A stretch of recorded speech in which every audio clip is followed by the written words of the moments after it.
condena 2 policiais pelas mortes de 5 jovens no Rio em 2015. O carro em que as vítimas estavam foi fuzilado. Mais um preso da Lava Jato é libertado por causa da decisão do Supremo Tribunal Federal contrária à prisão de condenados em segunda instância. O ex-executivo da Mendes Júnior, Sérgio Cunha Mendes, condenado por corrupção, lavagem de dinheiro e ação criminosa. Um dia depois de ser solto, o ex-presidente Lula participa de uma manifestação política em São Bernardo do Campo. No discurso, Lula atacou os procuradores da Lava Jato, o presidente Jair Bolsonaro e os ministros da Economia, Paulo Guedes, e da Justiça, Sérgio Moro. Em algumas cidades do país, houve atos contra a decisão do STF. Quase 1 milhão de moradores do interior de São Paulo começam a racionar água por causa da falta de chuva. Estudantes de todo o país se preparam para a segunda do Enem.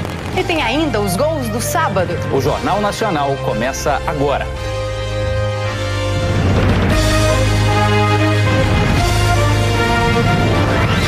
Jornal Nacional.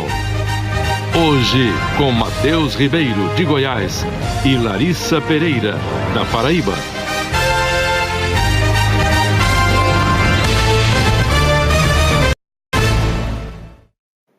A decisão do Supremo Tribunal Federal contrária à prisão de condenados em segunda instância levou à soltura de mais presos, e não só da Lava Jato. O ex-ministro José Dirceu estava preso desde maio e deixou o Complexo Médico Penal na região de Curitiba ontem à noite. O alvará de soltura foi expedido pela juíza Ana Carolina Ramos, da primeira vara de execuções penais de Curitiba.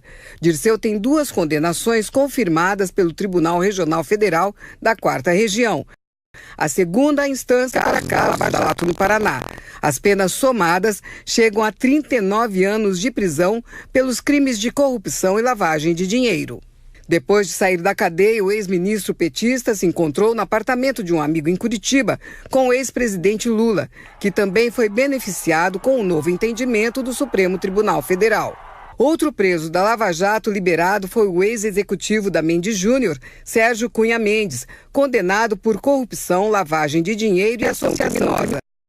Ele cumpria a pena de 27 anos de prisão no Complexo Penitenciário da Papuda, em Brasília, e saiu durante a madrugada. O alvará de soltura foi expedido pelo Tribunal de Justiça do Distrito Federal.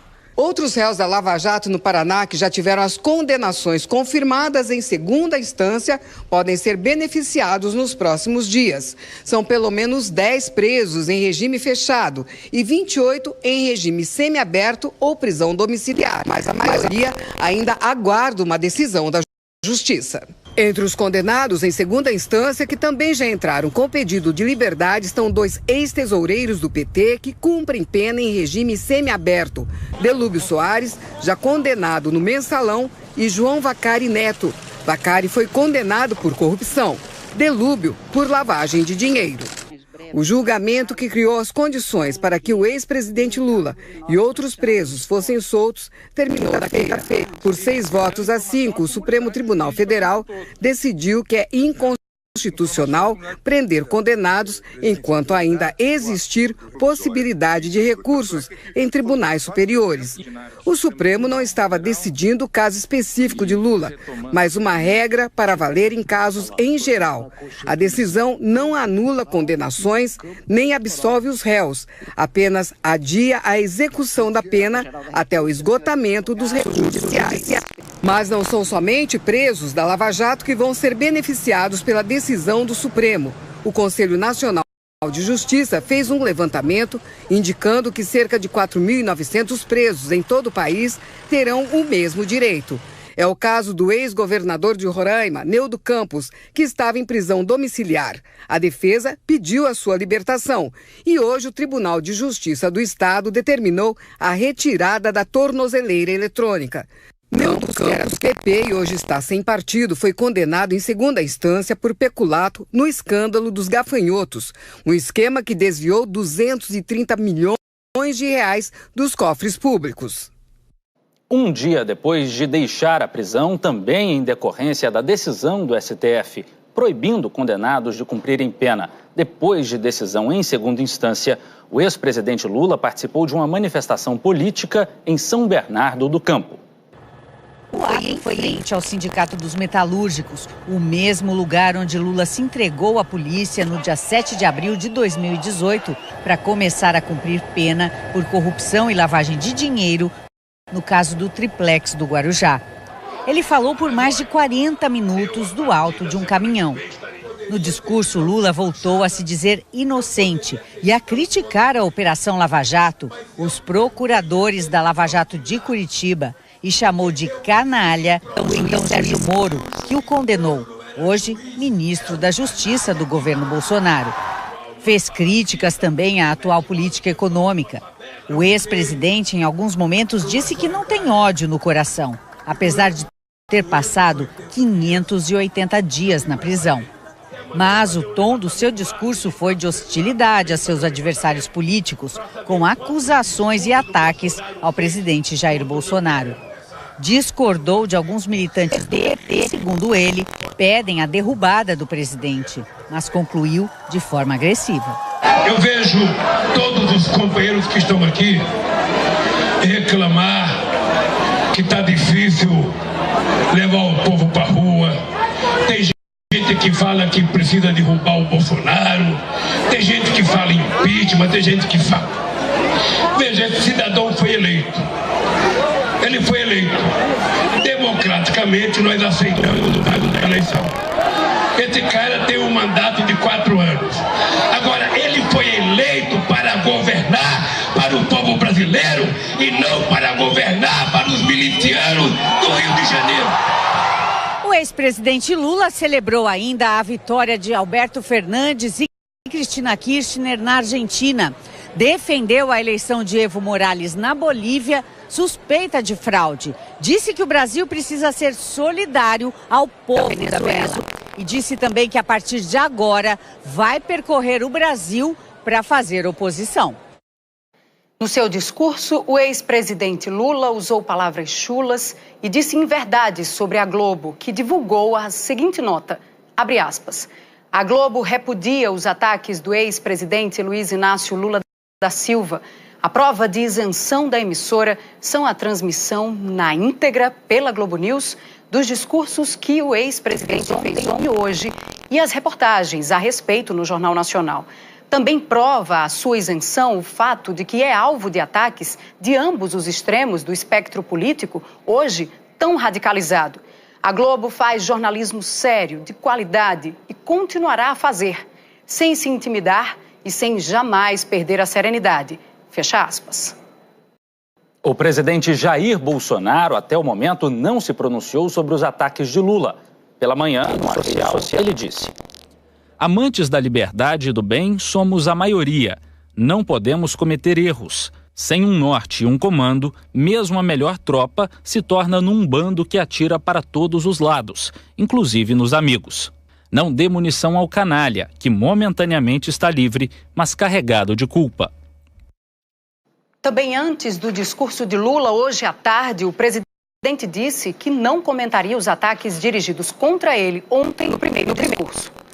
A grande maioria do povo brasileiro é honesto, trabalhador, e nós não vamos dar espaço, né, nem contemporizar com o presidiário. Ele está solto, mas continua com todos os crimes dele nas costas, tá vendo? O ministro da Justiça e Segurança Pública, Sérgio Moro, evitou responder aos ataques de Lula contra ele. Moro publicou em uma rede social: aos que me pedem essas ofensas, esclareço. Não respondo a criminosos, presos ou soltos. Algumas pessoas só merecem ser ignoradas. A força-tarefa da Lava Jato em Curitiba e o ministro da Economia, Paulo Guedes, disseram que não vão se manifestar sobre as declarações do ex-presidente Lula. Em algumas cidades do país, houve atos contra a decisão do Supremo Tribunal Federal que derrubou a possibilidade de prisão de condenados em segunda instância. Em São Paulo, um grupo maior de pessoas se reuniu na Avenida Paulista, em frente à sede da Federação das Indústrias do Estado. E um grupo menor ficou em frente ao MASP, também na Paulista. O ato foi organizado pelo movimento Vem Pra Rua. No Rio, teve protesto na Orla de São Conrado, em frente ao prédio onde o presidente da Câmara dos Deputados, Rodrigo Maia, tem um apartamento. Os manifestantes estavam com faixas em apoio à lei que prevê a prisão em segunda instância. Em Curitiba, os manifestantes pararam um quarteirão perto da Justiça Federal do Paraná. Eles levaram cartazes criticando o Supremo Tribunal Federal e apoiando a Operação Lava Jato. Em Porto Alegre, os manifestantes levaram faixas contra a impunidade ao Parque Moinhos de Vento, zona norte da capital gaúcha. As duas pistas da avenida foram fechadas. Em Goiânia, a manifestação foi em frente à Superintendência da Polícia Federal. Os manifestantes fizeram uma caminhada na Avenida Beira-Mar, na praia de Boa Viagem, em Recife. Um grupo usou fantasias representando os ministros do STF. A manifestação começou em frente ao Congresso Nacional, em Brasília, com um grupo de pessoas vestidas de verde e amarelo e com bandeiras na mão. No início da noite, parte dos manifestantes foram para a frente do Supremo Tribunal Federal protestar contra a decisão dos ministros. As obras de ampliação da faixa de areia da Praia de Iracema, em Fortaleza, têm provocado questionamentos de ambientalistas. O tamanho da obra, com mais de 1 quilômetro de extensão na orla de Fortaleza, chama a atenção de moradores e turistas. Nossa, foi uma surpresa. Confesso que se eu soubesse que estivesse nesse canteiro de obra toda, eu não teria vindo. A prefeitura orçou em 68 milhões de reais a obra no principal ponto turístico de Fortaleza. A praia de Iracema vai receber 80 metros de faixa de areia mar adentro. É parte de uma ampliação do calçadão Beira-Mar, com a instalação de quiosques padronizados e equipamentos de esporte.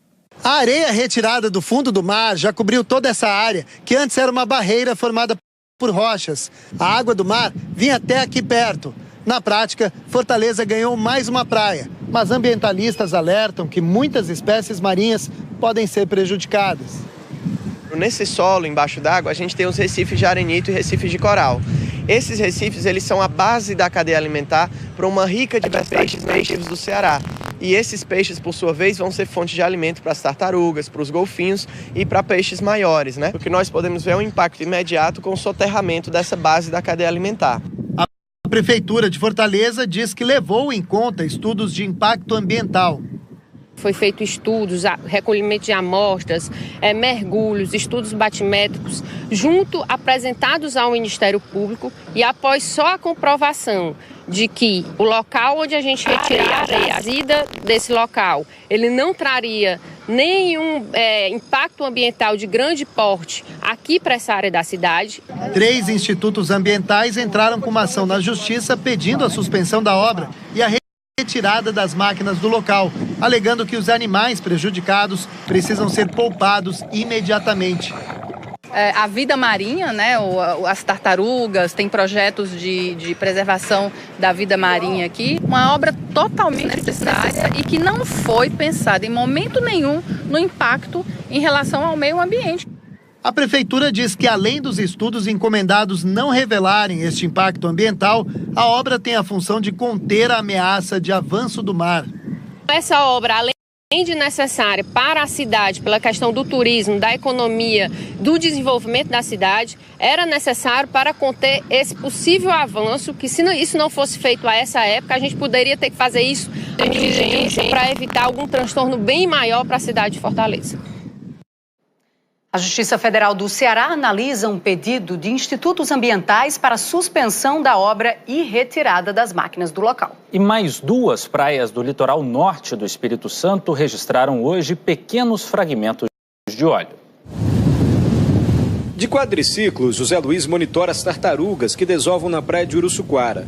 Foi ele quem viu os primeiros fragmentos de óleo na areia. As mãos, aonde você encosta, ele gruda. Homens da Marinha se juntaram a equipes da Prefeitura de São Mateus para fazer a limpeza. E elas não vêm em grandes pedaços, estão vindo bem pequenos. Isso quer dizer que vai dar mais trabalho ainda, né? Esse produto encontrado aqui na praia de Uruçuquara ainda vai ser analisado, mas é muito semelhante ao que apareceu na praia de Guriri, que fica mais ao norte aqui do Espírito Santo. Esse produto de Guriri já foi analisado e a Marinha não tem dúvida. É o mesmo óleo que apareceu nas praias do Nordeste. Perto dali, na praia de Barra Nova, também apareceram vestígios de óleo. No sul da Bahia, equipes do Ibama avistaram no mar essa mancha que tem 10 metros de comprimento. Na península de Maraú, o óleo voltou a aparecer numa praia. No norte do Espírito Santo, como a quantidade de óleo é considerada pequena, as praias não foram interditadas e hoje ficaram cheias. A Marinha acredita que o óleo vai continuar se deslocando em direção ao sul. Continuamos monitorando, continuamos acompanhando. Como a corrente aqui nessa região ela segue para o sul, é previsível que essa mancha continue a se deslocar, mas como temos acompanhado, cada vez com menor intensidade. O IBAMA anunciou hoje que o incêndio na reserva indígena Araribóia, no Maranhão, foi extinto. Cerca de 60 brigadistas combateram o fogo numa das últimas áreas de floresta amazônica preservadas no estado. A polícia investiga se o incêndio tem relação com o assassinato do líder indígena Paulo Paulino Guajajara, morto numa emboscada de madeireiros no início do mês. E quase 1 milhão de moradores do interior de São Paulo começaram a enfrentar o racionamento de água nesta semana por causa da falta de chuva. A paisagem é de seca em 3 das 4 represas que abastecem Sorocaba, uma das maiores cidades do interior de São Paulo, com 680 mil moradores. Esta tem apenas 8% do volume total. A situação começou a piorar no mês passado, quando choveu muito pouco. Para vocês terem uma ideia, o volume esperado era este, de 100 milímetros ou 100 litros de água por metro quadrado. Mas choveu muito menos do que isso, só 12 litros por metro quadrado. O jeito foi fazer um rodízio no abastecimento. A cada 4 dias, moradores de 150 bairros ficam 13 horas sem água. Está no sufoco, isso que é a realidade. Em alguns pontos da cidade, as torneiras ficam secas, mesmo sem o rodízio. Segundo o Serviço de Água e Esgoto, é porque nas regiões mais altas, a água demora mais para chegar. Tem que pegar e guardar um galão de água, um balde, né? Para poder tomar banho, né? Jogar no banheiro, para beber, para cozinhar, para fazer café, tem que comprar galão. Quem tem criança sente ainda mais como a água faz falta. Às vezes as crianças chegam da escola, precisa de água, né? Para se limpar, tomar um banho, e não tem. A piscina, que era para refrescar, virou reservatório. Os hábitos tiveram que mudar. A gente toma banho rápido, usa pouca louça, procura de até às vezes comprar comida para não ter que sujar mais louça e ficar na pia. Em Salto, onde também tem racionamento, guardas municipais estão de olho no desperdício. Quem for flagrado fazendo uso inadequado da água, lavando calçada, pode ser multado. E a multa é de R$ 332 ou 1/3 do salário mínimo. Tudo para evitar que a situação fique ainda pior. Aí quem está economizando também passa a sofrer junto com aquele que esbanjou. Então nós temos que se unir e todos colaborarem. Hora de ver a previsão do tempo para amanhã com Anne Lotterman. Boa noite para você, Anne. Eu começo perguntando como é que fica o tempo na minha região, o Nordeste. Vamos lá, Larissa. Boa noite para você, boa noite a todos. Olha, o período chuvoso do Nordeste já passou e agora o que predomina são as massas de ar seco que impedem a formação de nuvens de chuva. E olha como está o mapa de umidade para amanhã. Muito seco no interior nordestino, só na faixa litorânea é que a umidade fica um pouco mais alta.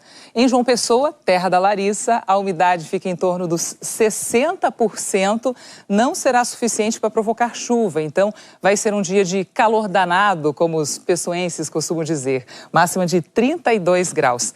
Tempo firme também com sol e calor, Teresina, Fortaleza, Natal e São Luís. Temperaturas aí acima dos 30 graus.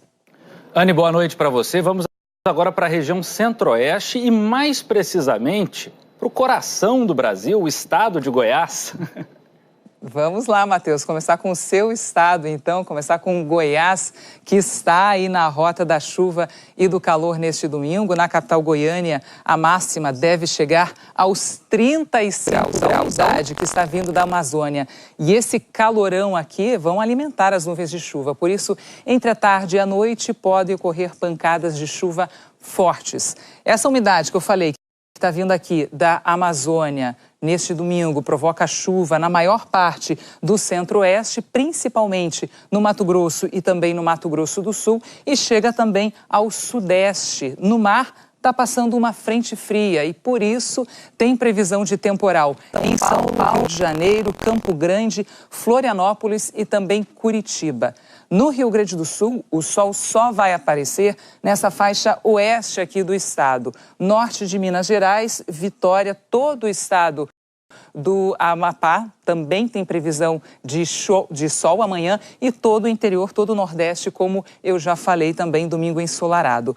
No norte do país, de onde vem grande parte da umidade do Brasil, o domingo vai ser assim, calorão e Boa Vista com máxima de 36 graus, Manaus com máxima de 33 e Porto Velho com máxima de 30. E atenção, cariocas, fluminenses, paulistas e paulistanos, a semana será chuvosa.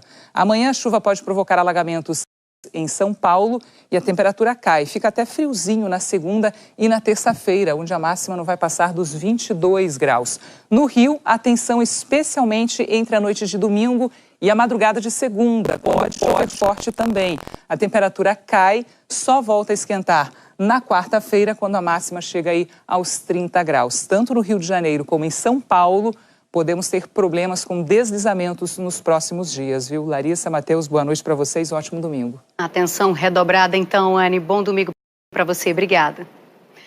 A seguir, o que o estudante não pode esquecer para a prova de amanhã do Enem. E a Justiça condena 2 policiais pelas mortes de 5 jovens no Rio.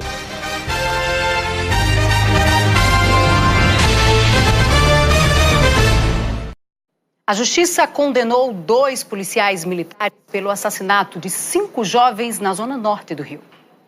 Foram mais de 20 horas de julgamento numa espera ansiosa das famílias. Há 4 anos, Carlos Eduardo, Roberto, Cleiton e Wesley foram assassinados dentro deste carro em Costa Barros, na zona norte do Rio. Os meninos, que tinham entre 15 e 25 anos, voltavam de uma lanchonete onde comemoravam o primeiro emprego de Roberto. Os peritos contaram 111 buracos de balas no carro. Os PMs alegaram que revidaram tiros disparados pelos 5 jovens. A perícia mostrou que a arma usada era fuzil e que todos os tiros vieram de fora para dentro. O que fizeram com o meu filho, fizeram com os meninos, foi uma coisa desumana. Ontem, 2 dos 4 policiais foram condenados por 5 homicídios duplamente qualificados. O sargento Márcio Darcy Alves dos Santos recebeu uma sentença de 52 anos e 6 meses de prisão.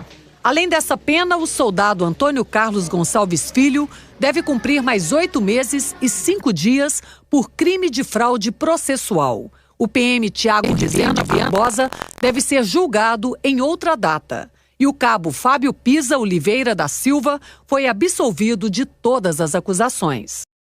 As famílias dizem que foram 4 anos de muito sofrimento e de espera por justiça. Por isso, não se conformaram com a absolvição de um dos policiais. O Ministério Público e os assistentes de acusação já recorreram da decisão. E o caso vai para a análise do Tribunal de Justiça.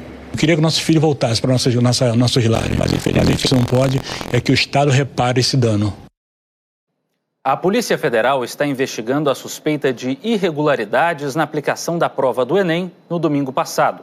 Policiais cumpriram mandados de busca e apreensão na casa de 2 aplicadoras da prova em Fortaleza. Eles apreenderam celulares que vão passar por perícia. Se as fraudes forem comprovadas, as 2 mulheres poderão pegar até 5 anos de prisão. Outros casos estão sendo investigados no Rio de Janeiro, na Bahia. Amanhã é a segunda e última etapa do Enem, o Exame Nacional do Ensino Médio. Os moradores de uma comunidade quilombola de Mato Grosso do Sul tiveram aulas com professores voluntários. Independente de que a gente vê aqui calor, sol, no caso, chuva, frio, o sorriso no rosto é a primeira coisa que a gente encontra, a alegria é a primeira coisa que a gente encontra. A Devanir tenta uma vaga em agronomia. A maioria que planta hortaliças, hortifruti, eu quero ajudar a minha comunidade. Neste domingo, mais de 5 milhões de estudantes estão inscritos para a prova do Enem. Serão 90 questões de matemática e ciências da natureza, química, física e biologia. Os portões abrem ao meio-dia e fecham à 1 da tarde. A prova começa às 1h30, horário de Brasília. O candidato tem que levar um documento oficial com foto, caneta esferográfica preta feita de material transparente. Celulares vão ficar guardados, mas cuidado. Se emitir qualquer som, o candidato pode ser desclassificado. A maioria dos especialistas defende que Enem não é assunto para se pensar nesse sábado, véspera da prova. Química, física, biologia, matemática, coisa para se pensar só amanhã a partir da 1 da tarde.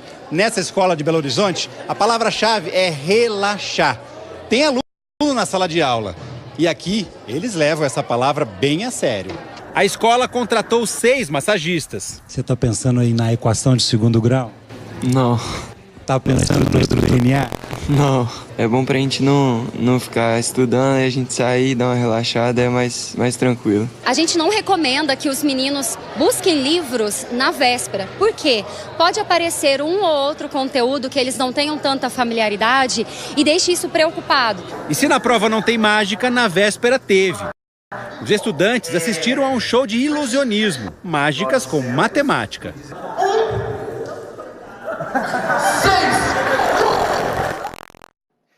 Agora, Larissa, além de Enem, amanhã também é dia de Fantástico e com estreia. É a nova temporada da Jornada da Vida. O destino agora é a Índia. Montanhas consideradas morada dos deuses. E a 4.000 metros de altitude, a nascente de um rio sagrado. E aqui o Ganges começa a sua jornada, uma jornada como nenhuma outra. Os detalhes da descoberta no Brasil, mais completo fóssil do primeiro predador do mundo, um dinossauro com mais de 230 milhões de anos. A cabeça grande e a boca de dentes serrilhados fazia dele o mais temido predador da época em que ele viveu. A atriz Heloísa Perissé conversou com o Dr. Drauzio Varela sobre como enfrentou um câncer raro. Eu tenho vontade de viver com muito mais delicadeza do que eu já vivi até então. Uma pesquisa alerta a onda de fake news que tentam convencer pais a não vacinarem seus filhos. O quebra-cabeças para montar os novos submarinos brasileiros. Por que esse carro está tapando a janela do apartamento? Se ele estiver dormindo, ele vai ser incomodado. O repórter secreto vai mostrar os defeitos em prédios erguidos à base de corrupção. Onde estão essas crianças africanas que saíram do Rio de Janeiro com documentos brasileiros? A investigação é fantástico. É amanhã, é depois do Faustão. Você vai ver. Daqui a pouco, os alemães celebram nas ruas os 30 anos da queda do Muro de Berlim. E há uma semana do GP do Brasil de Fórmula 1, a homenagem a um dos maiores pilotos da história. Na Bolívia, policiais se juntaram a protestos contra o presidente Evo Morales. Agentes da capital, La Paz, e de outras 3 regiões do país se uniram aos manifestantes. Grupos a favor e contra Morales fazem protestos há 3 semanas. 3 pessoas morreram e quase 400 ficaram feridas. A oposição denuncia fraudes na eleição de Morales para um 4º mandato. O presidente afirma que um golpe de Estado está em curso. Manifestantes fizeram hoje, em Hong Kong, mais uma vigília para a morte de um estudante nos protestos que acontecem há quase 6 meses no país. 8.000 pessoas participaram da homenagem perto da sede do governo. Elas usaram a luz dos celulares para iluminar o céu da capital. O ato foi um dos poucos que tiveram a autorização da polícia para ser realizado. E a Alemanha recordou hoje os 30 anos da queda do Muro de Berlim. As flores nas rachaduras do concreto são para homenagear as centenas de mortos e os mais de 75.000 alemães orientais presos pela ditadura comunista, que caiu no mesmo dia em que o povo destruiu o muro que cerceava sua liberdade. Muitas pessoas foram vítimas da ditadura do partido que governava a Alemanha Oriental, disse a primeira-ministra Angela Merkel. E eu também quero lembrar os crimes cometidos contra os judeus na Alemanha. Foram crimes contra a humanidade, uma rachadura na civilização. Por coincidência, foi também num dia 9 de novembro que os soldados de Hitler atacaram judeus no que ficou conhecido como a Noite de Cristal, quando mais de 30.000 homens foram levados a campos de concentração. Ao lembrar os horrores do nazismo, Merkel demonstrou também sua preocupação com o crescimento de um partido nacionalista acusado de racismo e xenofobia, que ameaça fechar fronteiras se chegar ao poder. Foi na noite de 9 de novembro de 1989 que se rompeu a barreira que dividia a Alemanha. Os regimes comunistas patrocinados pela União Soviética eram ineficientes, corruptos e tinham apodrecido. A Alemanha Oriental foi só um dos primeiros a cair. A derrubada do Muro de Berlim entrou para a história como um gesto ao mesmo tempo concreto e simbólico. Um dia em que o mundo inteiro comemorou a reconquista da liberdade. Estávamos 30 anos atrás, quando os alemães saíram às ruas para derrubar o autoritarismo. A grande celebração desse sábado também foi à noite, e diante do mesmo portão de Brandemburgo, onde o muro de Berlim começou a cair.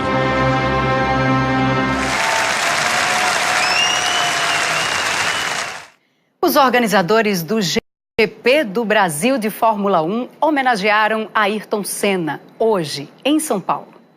É uma história que une gerações. Meu pai gravou as corridas e desde que eu era pequeno ele me mostrou, fez trazer essa paixão e virar isso aqui na pele agora.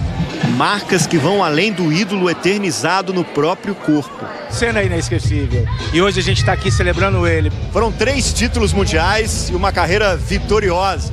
E o início de tudo isso está aqui. O carro que Ayrton Senna usou na primeira temporada na Fórmula 1, 1984. Bem diferente os pilotos encontram hoje. A Toleman de 35 anos atrás e a simplicidade de um painel com pouquíssima tecnologia. Era tudo no braço, inclusive para trocar a marcha com cabo de madeira. Felipe Massa foi um dos escolhidos para conduzir essa volta no tempo. É uma emoção tão grande para a gente estar participando desse evento, mas pela história, né, que representa esses carros aqui em São Paulo, que é a nossa cidade, na cidade do Ayrton. Mas a idade não pesou e ele precisou de ajuda para voltar para os boxes. Ainda tinha mais, a Lotus preta de 1985. Carro da primeira vitória de Ayrton Senna na Fórmula 1 no Grande Prêmio de Portugal em Estoril. No volante, outra lenda do automobilismo, bicampeão mundial Emerson Fittipaldi. Para mim é uma honra pilotar esse carro, eu tenho certeza que eu estou emocionado, o Felipe Massa também está emocionado, é um momento muito especial para nós. Emoção para todos, parecia um domingo de corrida, daqueles com música.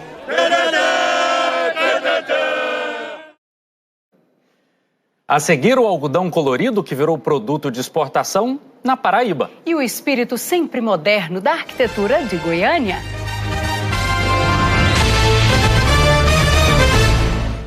Goiânia é o maior acervo Art Deco do Brasil.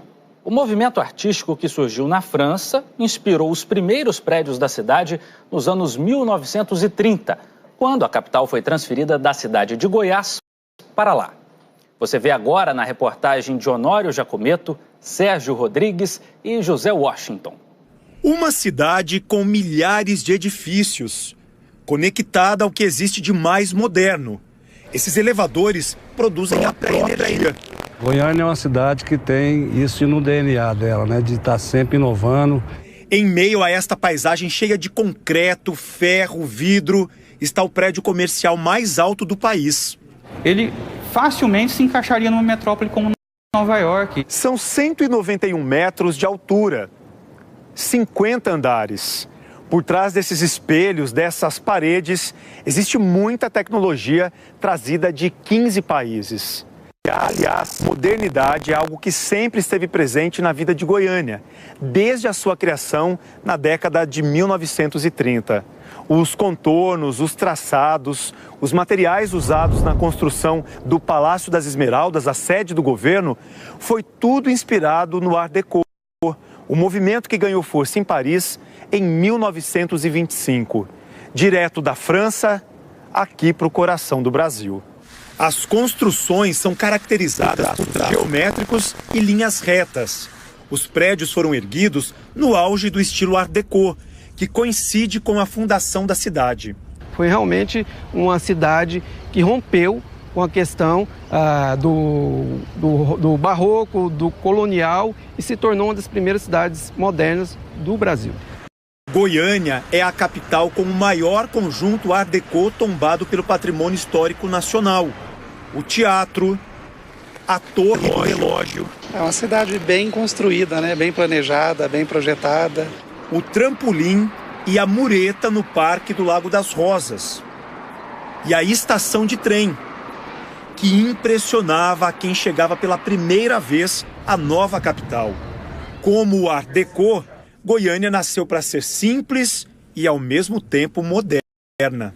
Apesar da cidade ter esse desenho aberto e contemporâneo, a população ainda é esse jeitão meio interiorano. Essa coisa assim de estar aberta para o novo, mas ao mesmo tempo querer manter todas as suas tradições e seus valores. Cidade linda, né, Larissa? Está convidada a conhecer. Já quero visitar. Agora eu te convido e convido aos brasileiros também para conhecerem uma das belezas da Paraíba. Agricultores investem no cultivo de um algodão orgânico naturalmente colorido. O produto gera riqueza no campo e despertou o interesse da indústria, como mostram os repórteres Juliano Roque e Alexandre Frazão.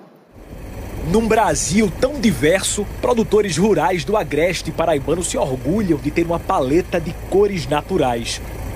Em Salgado de São Félix e em mais 4 municípios, o algodão colorido desenvolvido pela Embrapa de Campina Grande nasce naturalmente em tons de marrom, verde e vermelho.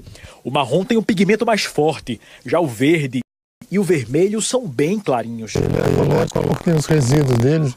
Como não precisa de tingir, não são jogados em mananciais, né, que normalmente ocorre com as grandes indústrias, que um pouco dos resíduos vão para esses mananciais. Os agricultores gastam menos dinheiro com irrigação, porque esse tipo de algodão é mais resistente do que o branco e precisa de menos água. A pouca chuva que caiu nos últimos 4 meses foi suficiente para molhar os 2 hectares da família de quem plantava milho.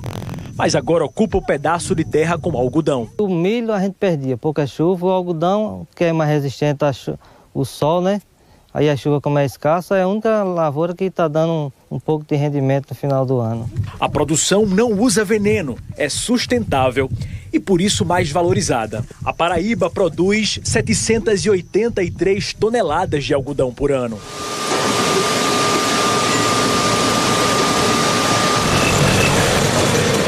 Muita gente não sabe que o algodão colorido cultivado no interior do estado é transformado em arte muito valorizada no exterior.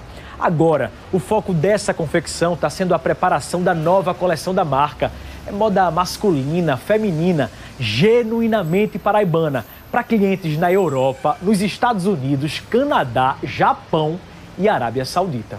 A empresa confecciona 2.000 peças por mês, com este vestido de algodão colorido e detalhes em renda renascença paraibana.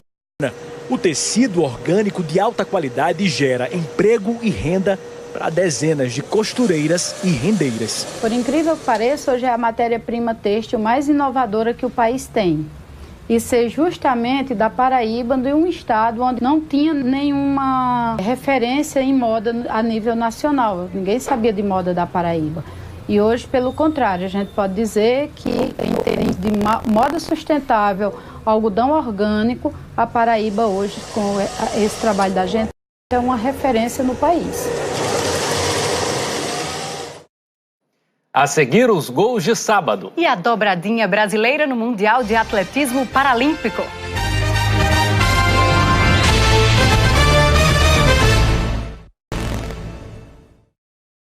Agora há pouco, o presidente Jair Bolsonaro publicou numa rede social um comentário sobre os ataques de hoje do ex-presidente Lula.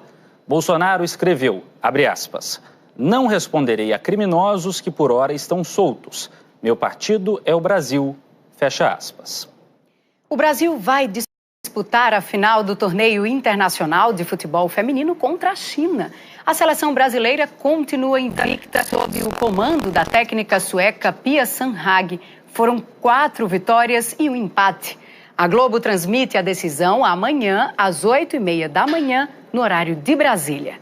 E logo depois do futebol tem o esporte espetacular. Olá, boa noite. Amanhã um encontro de craques do Flamengo. Júnior e Felipe Luiz falam da final da Libertadores.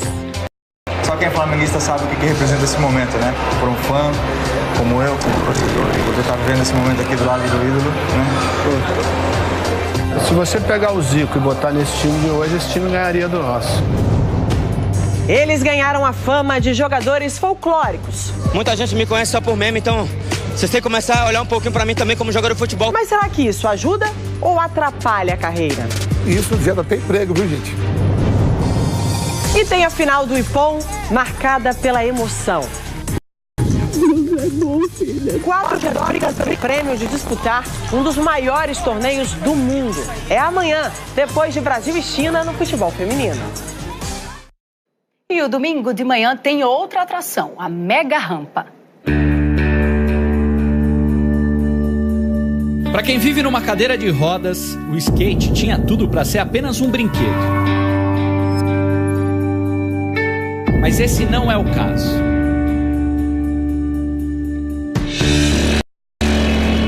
A falta de movimento nas pernas nunca impediu Aaron Wills de fazer o que bem entendesse. Ele nasceu com uma anomalia na coluna cervical e por isso foi abandonado pelos pais biológicos.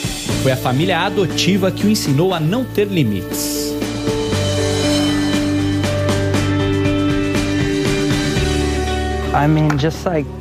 Wills conta que por causa do irmão mais velho, cresceu assistindo a skatistas profissionais como o brasileiro Bob Burnham. De tanto vê-los, decidiu tentar fazer a mesma coisa, mas numa cadeira de rodas. E assim foi. A cadeira passou a desafiar os obstáculos que teoricamente eram só do skate, inclusive o maior deles. Estar no topo da mega rampa, numa cadeira de rodas, e ter a coragem para encarar essa descida onde é possível alcançar até 80 km por hora. Esse é um desafio muito difícil e perigoso. Tanto que ele já tentou outras vezes, nenhuma deu certo. O maior problema foi completar o salto por cima desse vão aqui atrás de mim. Alguém me empurra, eu preciso de velocidade. Ele caiu com a costela ali em cima do landing, na parte reta ainda. Já tira o ar dele, ele... Acho que precisa de mais velocidade, precisa de mais velocidade. Aí parou tudo. Ele foi pra frente e perdeu os dentes.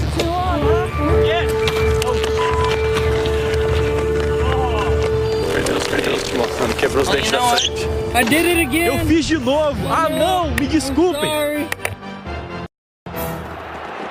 Depois dessas tentativas frustradas, o Wills voltou a encarar uma mega rampa no Maracanã, na abertura dos Jogos Paralímpicos de 2016. Mas para ele não foi o suficiente, porque aquele salto terminou num colchão de ar. Progresso é tentar algo novo, e quando você vence um desafio, sente que pode fazer qualquer coisa. Por isso, Aaron Wills teve a coragem de voltar da mega rampa. O resultado a gente mostra amanhã dentro do Esporte Espetacular. Imperdível. Hora dos gols de sábado no futebol brasileiro, começando pela Série A e lá em Goiás. Em Goiânia, o Santos visitou o Goiás e fez 1-0 com esse golaço do Soteldo. O baixinho pegou na veia. Aí, o Soteldo deixou o Marinho na cara do gol para aumentar. Depois foi a vez do Marinho retribuir. Deu passe para o Soteldo fechar o placar. Santos 3, Goiás 0. Em São Paulo, teve clássico entre Palmeiras e Corinthians. Gustavo Gomes cabeceou a bola no braço do Manuel. Pênalti para o Palmeiras. Gustavo Scarpa cobrou e Walter fez a defesa. Os gols só saíram nos acréscimos do segundo tempo.